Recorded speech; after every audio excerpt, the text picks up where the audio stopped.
中央アジアには世界で最も美しい民族として認められている国があり、コーカサス人です。コーカサス人はその美しさのためにほとんど絶滅されました。コーカサス人は、主にヨーロッパ、北アフリカ、アフリカの角、西アジア、中央アジア、南アジア、北アメリカ、南アメリカ、オセアニアに分布しています。コーカサスの概念は、ドイツの学者によって最初に作られたクリストファー -1785 年の人類の歴史の概要では、人類をコーカサス人とモンゴル人に分け、南コーカサスのグルジアとアルメニア人がヨーロッパの人口の原型となり得ると信じていました。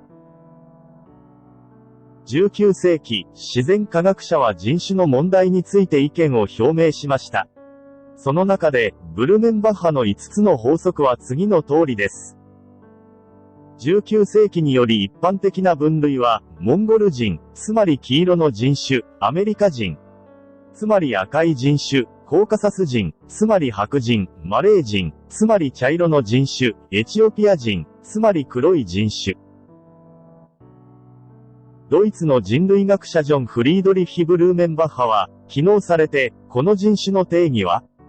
白人の肌の色、頬の赤み、茶色または栗色の髪、そしてほぼ球状の頭、楕円形の顔、まっすぐな姿勢、額の滑らかさ。微量の狭窄など、高い微量、前歯は、科学に垂直であり、薄い唇、特に、下唇は適度に開き、顎は完全である。コーカサス人は白人で、最も白人の人種です。科学者たちは特に、彼らにコーカサス人種の称号を与えました。コーカサス人は白人であるだけでなく、黒人でもあります。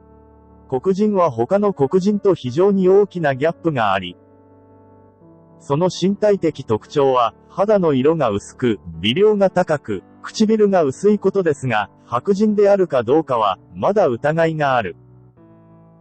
しかし、彼らが黒人であっても、彼らは、まだ非常に美しいです。彼らが、コーカサス人であるか、どうかに関わらず、科学者はとにかく物議を醸しています。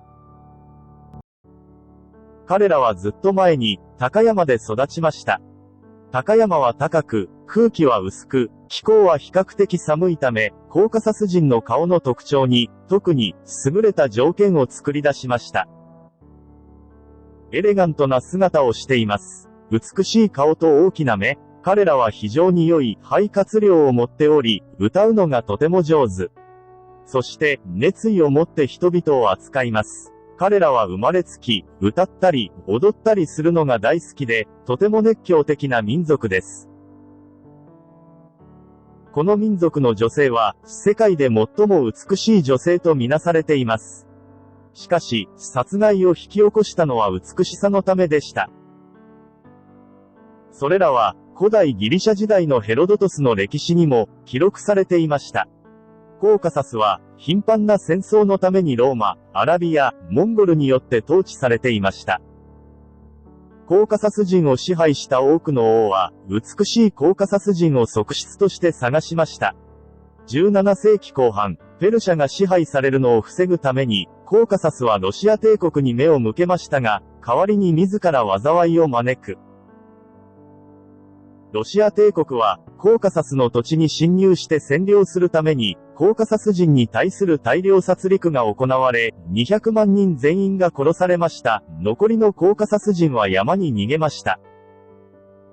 山に逃げた人はごくわずかで、元々のコーカサスもロシア人とウクライナ人に占領されていました。コーカサス人は故郷を永遠に失いました。その後、ロシアはコーカサス人を中央アジアの現在のタジキスタンに移転しました。現在、中央アジアのタジキスタンと中国新疆ウイグル自治区南西部のタシクルガンタジク自治区に分布しており、軍とウブのシャッシュ、ゼプ、イエチェン、ヒサンなど、タリム盆地の西端に点在している。人口約5万1000人、どちらも非常に美しい民族です。彼らはまた、非常に伝統的なルールを守っています。つまり、彼らは、白人血統の純正な子孫であることを保証したいので、同じ人種でしか結婚できないということです。タジク人は、ブロンドの髪と青い目の美しい女性が豊富な国であり、結婚後の民族の幸福度は非常に高く、多くのカップルが最初から最後までとても愛情深い。最後までご覧をいただき、誠にありがとうございました。また、次の動画で。